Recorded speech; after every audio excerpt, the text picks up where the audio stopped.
Assalamualaikum warahmatullahi wabarakatuh. Perkenalkan, nama saya Erma Rusanti dari Sekolah Tinggi Keguruan dan Ilmu Pendidikan Persatuan Guru Republik Indonesia Banjarmasin. Di sini saya akan berdongeng yang berjudul Asal Mula Burung Punai dari daerah Kalimantan Selatan. Konon, di daerah Kalimantan Selatan tersabutlah seorang pemuda pengembara nang Bangaran Andin. Ia adalah seorang batangkara, kada beisi abah lawan mama atau yatim piatu. Ia jua kada beisi rumah. Ia mengembara dari desa ke desa nang lain, menjelajahi hutan balantara. Suatu hari, sampailah Andin di desa Pakandalam yang berawa-rawa. Di permukaan rawa-rawa itu terlihat pemandangan nang indah. Beraneka ragam kambang nang tumbuh makar dan harum, sehingga burung datang ke daerah situ. Karena banyak burung nang cantik dan merdu di desa itu, banyak penduduk yang begawi memulut burung. Melihat kehidupan di desa itu, Andin pun tinggal di sana. Lebih baik aku berdiam di sini saja. Aku tidak akan kesulitan untuk menghidupi diriku, ujar Andin. Hari dan bulan telah berganti. Kada terasa sudah setahun Andin tinggal di Pakandalam. Setiap hari Andin tulak memulut burung. Sung-sung sekali ia sudah tulak dan bulik setelah hari kemarian. Karena setiap hari tulak memulut burung, penduduk desa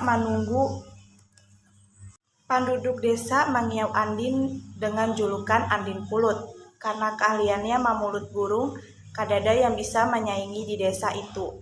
Maka sebagian besar penduduk mengiaunya Datuk Pulut. Seperti biasa, pagi itu Datuk Pulut bersiap-siap memulut burung. Kadalawas kemudian, ia sudah terlihat di atas perahunya menuju hilir.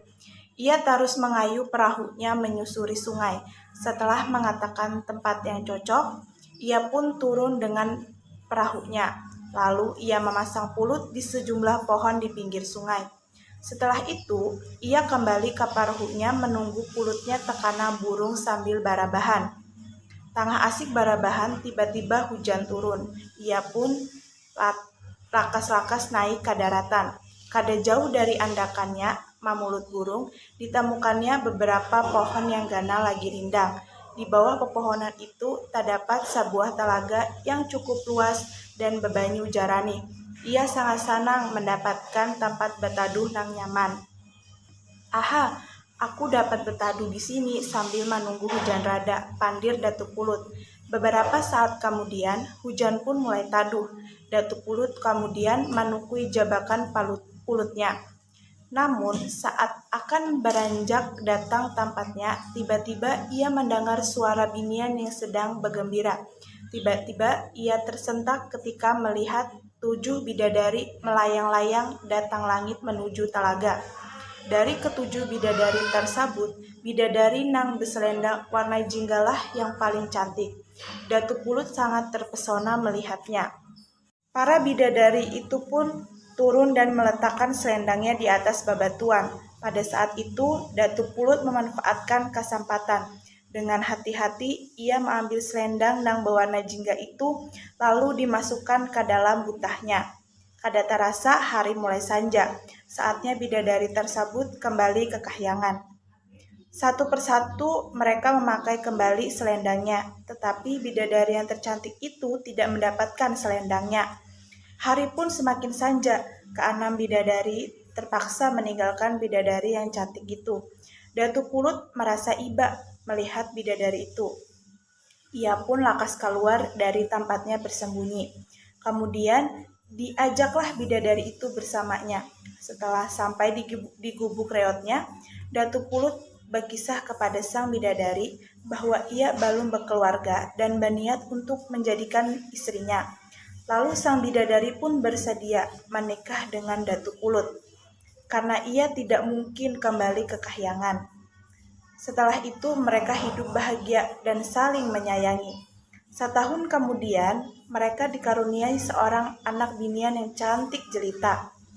Suatu hari sang bidadari hendak menanak nasi, namun persediaan baras mereka habis. Kemudian ia masuk ke dalam kindas sagan mengambil padi. hanya mengambil padi beberapa takaran, sang bidadari terpana melihat sebuah butah baandak di sela-sela tindihan biji padi. Ketika dibuka, ternyata isinya selendangnya yang hilang. Keesokan harinya, Datu Pulut Bulik datang memulut. Ia melihat bingung, karena melihat istrinya berpakaian lengkap lawan memakai selendangnya.